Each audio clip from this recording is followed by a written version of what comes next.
Give me some distance. Don't reach out to me unless I tell you to. My girlfriend said. I replied, fine. Then she started appearing everywhere, calling me controlling. Imagine your partner handing you a rulebook. You don't contact me unless I say it's okay. So I followed her twisted game to the letter. What she didn't realize was that I was turning her own weaponized silence against her, leading to a public meltdown that exposed everything. Let me take you back to the beginning, before it all went sideways. Celia and I were together for about 9 months, and the first 4? They were effortlessly good. The kind of relationship where you wake up and nothing feels heavy. She'd send me ridiculous client screenshots or haunted-looking houses from her showings. I'd send her the chaos of my life at the clinic, a golden retriever offended by a routine checkup, a cat ruling the supply closet like a tiny tyrant. I'm Nolan, by the way, 29, a vet at a small animal clinic on the east side. Been there about 3 years. It's not glamorous, scrubs, nails, kennels, blood panels, but I love it. Animals, at least, don't play mind games. Celia is a real estate agent, and she's damn good at it. We met on a dating app, and our first date was at this tiny Vietnamese spot. She ordered for both of us without even asking, which usually would annoy the hell out of me, but she nailed it. We stayed for 3 hours, just talking. That night, she mentioned her family, a younger sister, Britt, their mom, Diane, and their quiet dad, Frank. Celia, she said, was the axis. Everyone deferred to her. Her plans became the plan. She said it like it was completely normal, and at the time, I didn't question it. Those first few months stayed smooth. We saw each other 3 or 4 times a week. Around month 3, she started leaving things at my place. A couple months in, she asked to share locations for safety. I agreed. It all felt so natural, like we were just building something. Then, around month 5, everything shifted. Replies got slower, hours instead of minutes. Plans became tired or busy, with no alternative ever offered. I figured work was just ramping up for her, so I backed off. Gave her space. But her social media told a different story. She'd tell me she was crashing on a Thursday night, and then I'd see posts from that very same evening, out with friends for hours, laughing, like nothing in the world was wrong. The first time, I gave her the benefit of the doubt. Plans change, right? The second time, same thing. By the third time, I started paying attention. When I brought it up, gently, not accusatory at all, she snapped. Said I was monitoring her like she owed me a report. Said I was being controlling for even noticing. That reaction hit me harder than the lying did, honestly, because she made me feel like I was the problem for paying attention, not her for not being straight with me. That should have been my first real warning sign, because the version of Celia from those first 4 months, the one who seemed genuinely excited to be around me, who made me feel like I actually mattered to someone, that version started disappearing so gradually. I didn't even notice until she was mostly gone. It wasn't temporary. About 6 weeks before everything went sideways for real, I was getting ready to head out on a Friday evening. I had plans with the boys, Gavin, Leo, and Rory. We'd been trying to lock down a night for weeks, schedules kept not lining up, and we'd finally nailed down a Friday at Leo's place. Simple night, food, board games, catching up. Nothing crazy. Celia had shown up at my apartment earlier that afternoon, unannounced, which was fine. She had a key by that point. She just came in, kicked off her shoes, grabbed some leftover chicken from my fridge, and settled onto my couch like she lived there. Feet up on the coffee table, phone plugged into my charger, scrolling through something while eating cold chicken straight out of the container. I was grabbing my jacket when I mentioned it. Hey, boys' night tonight. Should be back late. Don't wait up. She looked up from her phone. That's tonight. Yeah, been planned for a couple weeks. Can't you just cancel? It's not like it's a huge thing. I stopped and looked at her. She was sitting on my couch, in my apartment, eating my food, and asking me to cancel plans I'd made before she showed up. It is kind of a thing. We haven't all been together in weeks. I'm not canceling. Something shifted in her expression. That look she got when she wasn't getting what she wanted. So, your friends are more important than me. That's not what I said. It's what you're showing me. What followed was about 20 minutes that I've gone over in my head more times than I can count. It started with her saying I never made her feel like a priority. Then it moved into how I should be able to read the room without being told. How a boyfriend who actually cared would adjust his schedule when his girlfriend needed him. She laid it all out calm as hell, like she'd already decided how this was going to go. Then she said the thing. She sat up straight, put the container down, and looked at me with this steady, serious expression, like she'd been waiting for the perfect moment to drop this bomb on me. I think the issue is that you don't understand how this needs to work between us. I need to be the one who decides when we spend time together, when we talk. I'll reach out when I want to connect. You don't initiate contact unless I say it's okay. That's what I need. The room went quiet. I could hear the fridge humming, a car going by outside. She kept going, voice even, like she was stating something obvious. Men are supposed to adapt to what their partner needs. That's just how it works. If you can't do that, then we have a real problem here. I stood there, jacket half on, keys in my hand. I looked at her for a long time. I didn't argue. I didn't ask why. I didn't tell her that was insane or unfair or controlling. I just let it sit there in the room between us, heavy and cold. Arguing wouldn't fix it. I stopped negotiating with someone who'd already decided. Was it a message? Oh yeah. I'm not available for this. Okay, I said. That's it. Just. Okay. She looked almost surprised I didn't push back. Then she relaxed, like she'd just closed a deal. Good. I think that's going to make things a lot better for both of us. I nodded, grabbed my keys, walked out the door without another word, and drove to Leo's place. I didn't think about it the whole night. Laughed at Rory's jokes. Gave Gavin grief about how long he took making moves in the board game. Ate the pizza Leo had ordered. But somewhere under all of that, something had locked into place in my head. She just handed me a rulebook and acted like it was totally normal. And I decided I was going to follow them. Every single one, to the letter. Sunday morning, before I did anything else, I pulled up our messages and typed one line, just confirming what you said. You want to be the one to reach out first. I won't initiate unless you say it's okay. Took her about 15 minutes to reply. Yes. Don't contact me unless I reach out. There it was. Her rules. Her words. In writing. I screenshotted it, saved it, and moved on. Monday morning, before I even left the apartment, I sat on the edge of my bed and went through my phone like I was doing maintenance. Read receipts off everywhere. Last seen off. Muted Celia completely. No alerts, no banners, nothing. Her messages could still land, but I wouldn't see them unless I checked. Then I stopped. No texts, no calls, no sending her anything. Her rules, her timeline. That same week, I changed my locks through the building manager. Quiet, practical. She'd had a key. Now she didn't. The first few days were harder than I expected. Not because I missed her, but because my body was used to reaching out. I'd be mid-shift at the clinic and my hand would drift toward my phone. 3 times in 2 days, I almost sent her something before catching myself. By day 4 or 5, the silence stopped feeling like punishment and started feeling like relief. Gavin was the first person I told. We've been close since college. He's a bookkeeper downtown, deadpan, sharp, the type who notices patterns before you do. Over coffee, I laid out the apartment scene and her rules. He listened, turned his cup once, and said, "My sister did this to my parents." Then he explained the whole golden child dynamic, conditional love that shows up when it's convenient, and looked at me like it was simple math. She doesn't want a boyfriend. She wants someone on standby. That hit home. Leo was next. Physical therapist. Calm, confident. When I told him, he just nodded. Good. Fill that time with something better. So we did. Gym at 6 a.m. Monday, Wednesday, Friday. Gavin texted at 5:15 to make sure I was up. By week 2, I was sleeping better and that low-level anxiety buzz finally started to fade. Rory was the 4th, a sous chef. Loud, funny. He dragged me to his restaurant after close, and we ate in the empty dining room, talking about anything except Celia. Leo started a group chat that week, just the 4 of us. Dumb messages in the middle of the day. Little relief valves.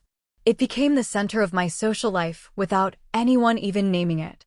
And I finally signed up for the woodworking class I'd been putting off. Tuesday and Thursday nights at the community center. Walt taught it. Quiet, no nonsense. We started with cutting boards. 2 weeks later, I had one I'd made myself. Rough in places, but solid.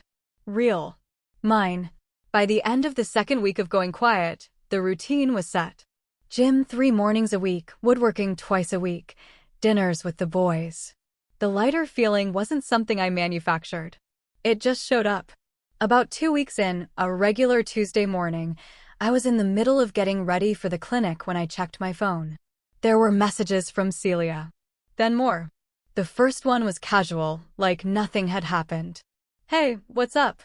I finished getting ready, took my time, drove to work, got there around 8:30, sat down at my desk, and checked my phone properly for the first time that morning. 2 more messages had come in while I was driving. Why aren't you responding? Are you okay? I responded around noon after lunch. Took my full break, walked around the block, came back, and ate at my desk. Yeah, I'm good. Just been busy. Her reply came back in under 30 seconds. Busy with what? I looked at that message for a second, felt the pull. The old habit of immediately explaining myself, accounting for every hour, justifying my existence. But that instinct was quieter now, getting quieter every day. Not to punish her, just to break the habit of sprinting every time she snapped her fingers. I put the phone away and got back to work. Over the next few days, the messages kept coming. Different angles, different tones. Sometimes casual, sometimes frustrated, sometimes sad. Why are you acting like this? I thought we were fine. This feels really immature, Nolan. That last one almost made me laugh out loud. The person who told me I wasn't allowed to reach out to her unless she said so was now calling me immature for not reaching out. The irony wasn't exactly hidden. Around day 20, she started calling. We'd barely done phone calls even when things were good. We were texters. Now my phone would ring during shifts, during gym sessions, during woodworking class when I had sawdust in my hair. I let most of them go to voicemail. Listened to them on the drive home. One stuck with me. It started soft, almost sweet. I miss you. I just want to talk. Then it shifted halfway through, her voice getting tighter. You're doing this on purpose, and you know it. The flip from one to the other in the same message said more than either part did on its own. It wasn't that she missed me. It was that she missed being able to pull the string and watch me move. I answered one call on a Thursday evening because, well, we'd have to actually talk at some point. She wanted to know where I'd been. I told her I'd been busy, spending time with friends. She pushed back, said I was playing games, that the whole silence thing was manipulative. I reminded her, calmly, that I was doing exactly what she'd asked me to do. She didn't like hearing that. I told her I needed more time to think about things, about us, about whether this was working for either of us. She didn't like that either. Hung up without another word. After that, the calls started coming at stranger times, past midnight sometimes. I put my phone on Do Not Disturb every night at 10 o'clock. Woke up to missed calls and voicemails I didn't always listen to. Then the wrong person text arrived. Wednesday afternoon. I was on break, scrolling through my phone, when a message came in from Celia. But it wasn't for me. Not even close. Hey, can you do tonight instead? He won't be around. I read it twice. Then a third time. Stared at it for a full minute. No follow-up. No, sorry, wrong person. No explanation. Just the message sitting there. I didn't confront her about it. Didn't ask what it meant. Didn't say a word. I just took a screenshot and forwarded it to Gavin without any commentary. His reply came back in about 10 minutes. One line. Add it to the folder. The folder. It started as a Notes app page. Gavin's way of calming his brain down. He'd started keeping a running document about a week before that, a shared document where he logged everything. Timestamps, screenshots, dates of calls, the pattern of how things were escalating. He did it quietly, without making it a dramatic thing, because that's how Gavin works. He just organizes chaos. That message confirmed something I'd been suspecting for a while. The timeline didn't line up. There were nights she told me she was exhausted, couldn't see me, needed to be alone, and now there was hard evidence suggesting she wasn't alone at all. Not with me anyway. My Gmail kicked me out one morning with a password change notification I hadn't triggered. Same thing happened to my Spotify that afternoon. Just locked me out completely. Someone had changed the password. She'd used my laptop before. Saved passwords are a real thing. Gavin flagged it when I mentioned it casually. He walked me through changing everything. New passwords on every account. Two-factor authentication turned on wherever it was available. Every change got logged in the folder alongside everything else. Friday night at Leo's place, about 3 weeks into the silence, maybe a little more. We were in the middle of a board game that had been going on for way too long because Gavin was running calculations before every single move, and nobody could stop him. Rory had brought leftovers from the restaurant, some pasta thing that was genuinely absurd. And we were eating off paper plates like the sophisticated adults we clearly were not. I was laughing. Real laughing. The kind where your face hurts and you can't stop even when you want to. Hadn't done that in weeks. Hadn't even realized how much I'd missed it until it was happening. Around 10 o'clock, the doorbell rang. Leo's place has one of those video doorbell setups. Rory, being closest to the screen, pulled it up on his phone. The four of us looked at it together. Celia, standing there at the door, arms crossed, staring directly into the camera like she knew we were watching. She'd had access to my location history for months when we were together. She knew where I spent time. Leo's place was one of those spots. Nobody moved for a second. Then Rory grabbed his phone and hit the mic. Sorry, no deliveries after 9. Try the neighbors. Celia's expression didn't change. I need to talk to Nolan. Is he there? Rory glanced at me. I shook my head from the couch. Didn't stand up. Didn't move toward the door. Didn't engage with it at all. Rory leaned back into the mic. Nobody here by that name. Have you checked the yellow pages? She stared at the camera for about 5 seconds, then turned and walked away without another word. Rory saved the footage. Nobody asked him to. He just did it. Posted it to the group chat. The next message came from Gavin. Respectfully no. Then Leo logged. Then Rory again. She said, don't contact her. We're honoring her healing journey. The concern move came next, and it escalated faster than I expected. Celia texted Paula, a mutual friend from college, saying she was worried about me, that I wasn't returning calls, and she was scared something might have happened. Paula came straight to me, texted me directly to check in. I told her I was fine, just taking some time. She said okay and didn't push. But the move itself told me everything I needed to know. Celia wasn't just trying to reach me anymore. She was trying to gather information about what I was doing, who I was with, through other people. 2 days after that, she filed a wellness check.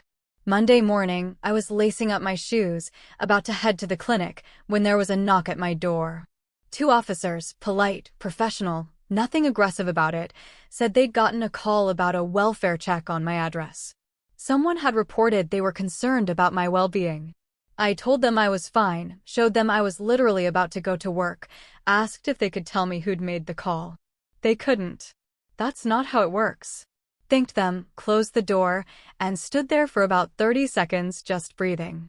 Then I sent a message to my building manager, flagged that 2 officers had come by on a welfare check that morning, that it was a false alarm filed by someone without my knowledge, and asked if I should file a formal report.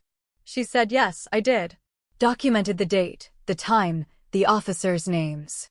Forwarded everything to Gavin. The workplace package came about a week after that. I was in the middle of a shift, post-surgery checkups, a busy afternoon, when June, who works the front desk at the clinic, came back and handed me a small gift box with a ribbon on it.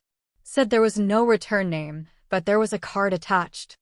I took it to the break room and opened it alone. A personalized keychain and a 2-page handwritten letter. Half apology, half accusation. The kind of thing designed to make you feel guilty just by reading it. I read it once, photographed both pages, put the keychain back in the box, and emailed my clinic manager a short note. Someone had sent a personal package to the office. It was handled. Just a heads up in case anything else came through. She replied within the hour. I warned the clinic front desk not to give out info or accept anything from her again. No drama at work. That was the priority. The porch gifts started showing up after that. The first one was flowers. Small bouquet left outside my apartment door with a note about how she was thinking of me. My building lobby is supposed to be secured, but people tailgate in constantly. I took a photo, brought them inside, tossed them, and told the boys about it that evening. Rory said it was romantic in a slightly unhinged kind of way. Leo said to document it. Second delivery 2 days later. Chocolates with another card. Third one was a stuffed animal with a note that referenced a specific, private conversation we'd had months ago, almost word for word. A throwaway line I barely remembered saying. The fact that she'd held on to it, remembered it exactly, word for word, that detail changed the whole feeling of what was happening. It wasn't affection anymore. It was surveillance. Rory was the first to say it. Okay, that one's not funny anymore. He was right. Leo said to stop acknowledging any of it. Don't respond. Don't engage. Don't signal that you've received anything. Just photograph everything and keep adding it to the folder. Between that text and the wellness check, I stopped pretending there was anything left to salvage. Before that, it was limbo. That night, I ended it. Sent one message, short and final. This is over. Do not contact me again. Then I went quiet. Nothing else. Just silence and documentation from that point forward. That's when she stopped trying to talk and started trying to force contact. Gavin had the folder looking like a case file by this point. 20+ documented incidents, time-stamped, organized by date, with context notes on each one. He showed it to me one evening over coffee at a diner near his place. Scrolled through it on his laptop while we sat there. If this ever becomes something you need to take seriously, he said, you've got everything you need. I hoped it wouldn't come to that. It did. The girls' squad thing didn't happen all at once. It built up over weeks, like weather changing before a storm hits. Celia had 3 close friends who got deep into everything that followed. Mira was the one who spoke in labels and frameworks. Everything was a power dynamic. Everything needed to be contextualized through some lens. She started posting about narcissistic manipulation within days of the breakup. Didn't name me directly, but anyone who knew us could connect the dots. Phrases about men who use silence as control. About women who deserve better. Jess was the chaos one. She lived for conflict the way some people lived for reality shows, except she wasn't watching it, she was producing it. She was the one constantly pushing Celia to confront me publicly. Show up at his gym, come to his workplace, force a reaction. Kaya was the content machine. Everything became material. Within a week, she was posting vague quotes about healing and recognizing toxic patterns. She pushed Celia to post, too. Crying stories, vague accusations, the whole performance. Kaya curated it like she was running a campaign. Together, the 3 of them started coordinating. Not just supporting Celia, but actively orchestrating the narrative. Messaging mutual friends with a version of events that made me the villain. Timing posts to hit at the same moment. Mira drafted the captions. Kaya scheduled them. Jess picked targets. One message from Kaya, pulled up later in the leaked chat, laid it out bluntly. Post the crying one Friday evening. More people see it before the weekend. No emotion in it, just logistics. It was less about being her friend and more about running some kind of operation. Some of it landed. A few people I knew casually went quiet.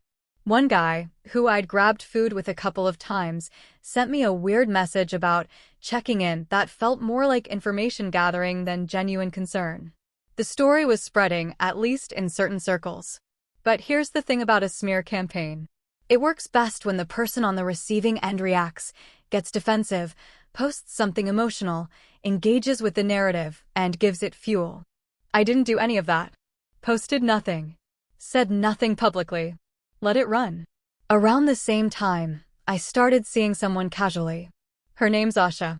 We'd actually met at the woodworking class. She signed up the week after I did, ended up at the bench next to mine one Thursday evening.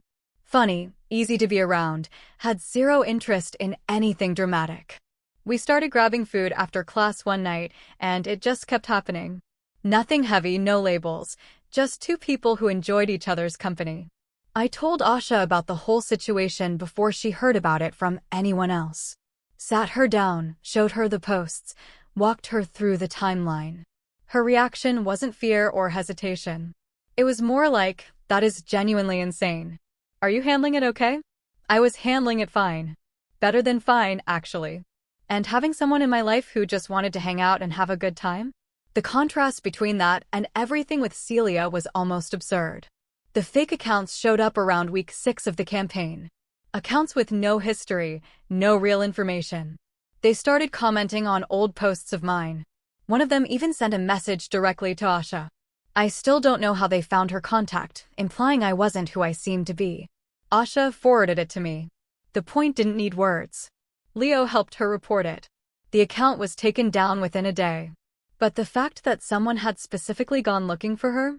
That was a new line being crossed, and everyone in the group chat recognized it. After that, I sent one message to Celia, direct. No emotion, no explanation, just one line. Do not contact me, my workplace, my friends, or anyone I date again. Sent it once, then went back to saying nothing at all. The family thing resurfaced around this time, too. I hadn't thought much about Diane, Celia's mom, in weeks. But Britt, Celia's sister, texted me out of nowhere one evening. We'd been friendly during the relationship, not super close, but not strangers. She was the quieter one in the family, the one who got overlooked. Her message was short. Something like, "Hey, I know things are a mess right now. Just wanted you to know she's always been like this with everyone. Dad actually told her to stop contacting you. Mom shut him down. Don't let any of them make you doubt yourself." I read that message 3 times. Britt had watched this exact dynamic play out from the inside her whole life. Had seen Diane defend Celia no matter what. Had been the one in the family whose needs came last when they conflicted with Celia's. And Frank, quiet, step-back Frank, had actually drawn a line somewhere in all of this. Diane had just erased it. Britt was the only person in that family willing to say any of it out loud. I thanked her. We haven't talked much since, but I think about that message more than I probably should. The public event meltdown was the thing that cracked everything wide open. A mutual friend named Dante was having a birthday gathering at a restaurant downtown. Open invite, casual, maybe 40 people. I almost skipped it. Leo talked me into going. Said I couldn't let her take every social situation from me too. I went, brought Gavin and Leo.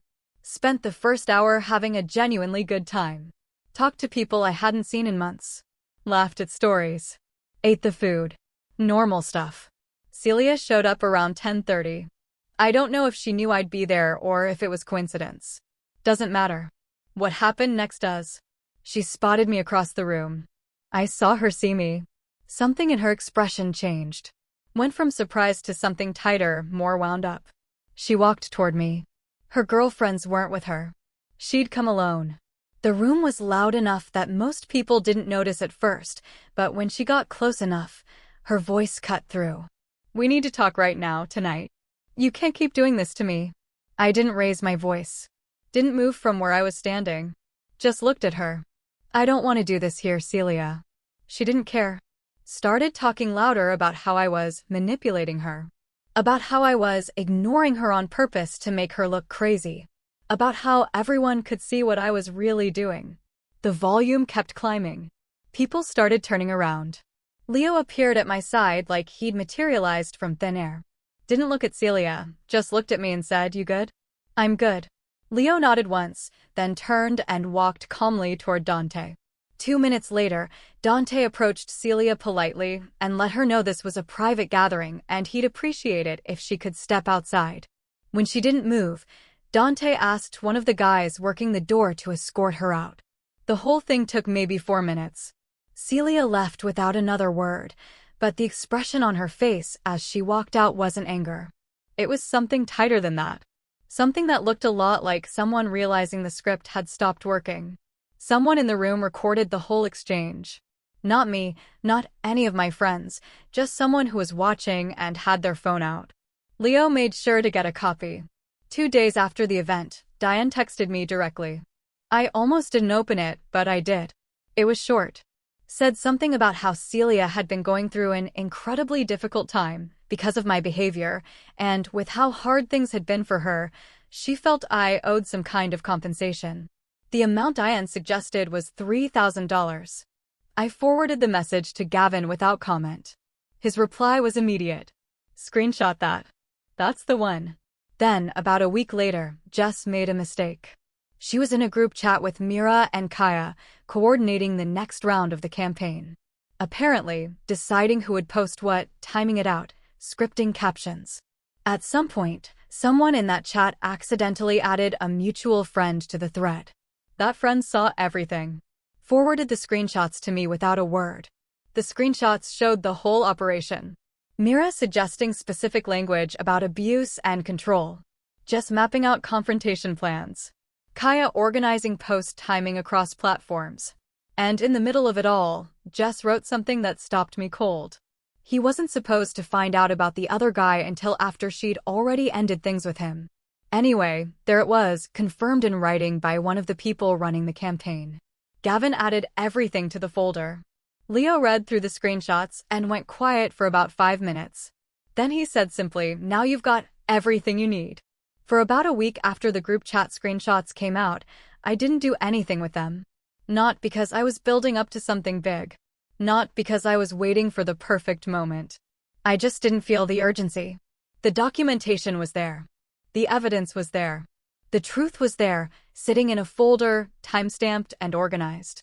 And, honestly, I was tired of being part of the story at all. But then Kaya posted again.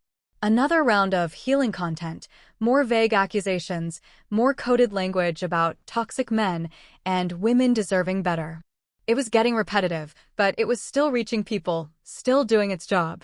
So, I posted once. One screenshot. No caption.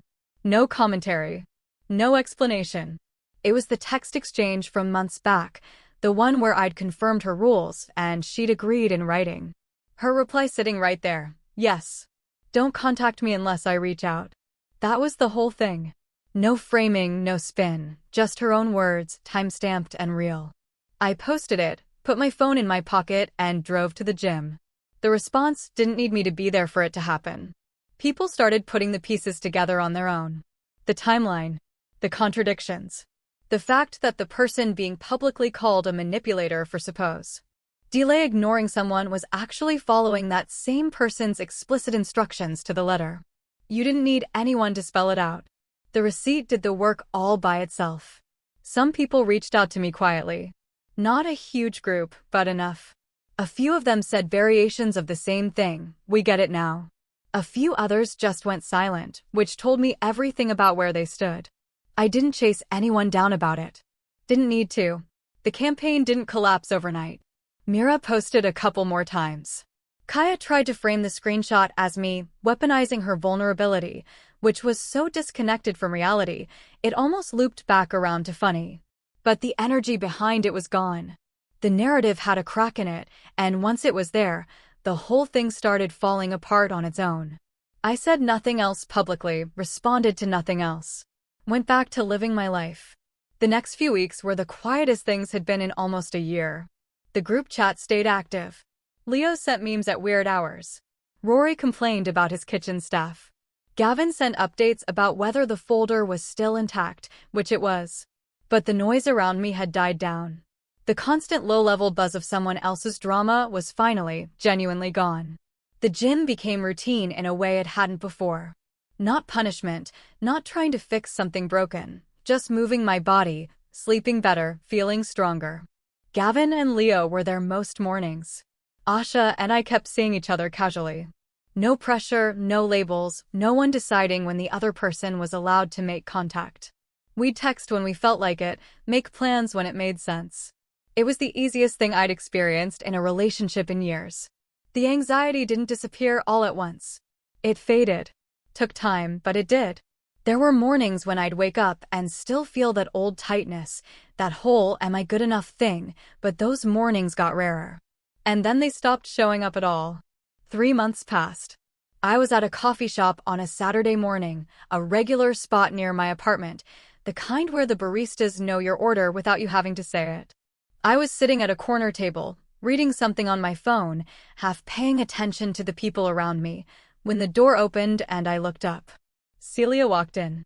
For a second, neither of us moved. She saw me at the same time I saw her. Her expression went through about 4 things in the space of 2 seconds. Surprise, something close to embarrassment, then something harder to read, something that looked like resolve. She walked over to my table. Didn't sit down, just stood there, hands at her sides, looking at me in a way that felt different from how she used to look at me. Less like she was calculating something, more like she was just there. "Can we talk?" Her voice was quieter than I remembered. Steadier, less like she was putting on a show, and more like she'd finally run out of things to say. I looked up at her. Didn't stand, didn't smile, didn't look away either. Just held her gaze and waited. "I've been doing a lot of thinking about what happened between us, about how I handled things." Her voice stayed low.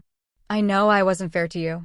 I know the way I set things up, the way I needed everything on my terms. I know how that looks now." The coffee shop was quiet around us. Someone at the counter was ordering. The espresso machine hissed. A door closed somewhere in the back. Normal sounds, normal morning. She paused, shifted her weight. "I'm not asking for anything. I just thought, I don't know. I thought maybe if I said it, you'd at least know I understood what I did." I took a breath, looked at her, really looked at her for the first time in months, and I felt nothing. No anger, no sadness. None of that. Just nothing. It was clear as day. I didn't care anymore. Like running into an ex and realizing you don't feel anything. "You got exactly what you asked for," I said. Calm, even. No edge to it. "I hope it was worth it." She held my eyes for a second. Something shifted in her expression, something I couldn't quite read. She nodded once. Then she turned and walked back toward the door. Paused for half a second with her hand on it. Didn't turn around. Then she pushed it open and stepped out. I sat there for another minute or two, finishing my coffee. The barista wiped down the counter. Someone else walked in and ordered something. Life just kept moving. I left a tip on the table, grabbed my jacket, and walked out into the sunlight. There was woodworking class tonight. Walt was expecting me. I had a new project to start. So, that's my story. It was a wild ride, and honestly, a huge learning experience about boundaries and choosing yourself. I'm curious, have any of you ever had to deal with someone who completely flipped the script on you like this?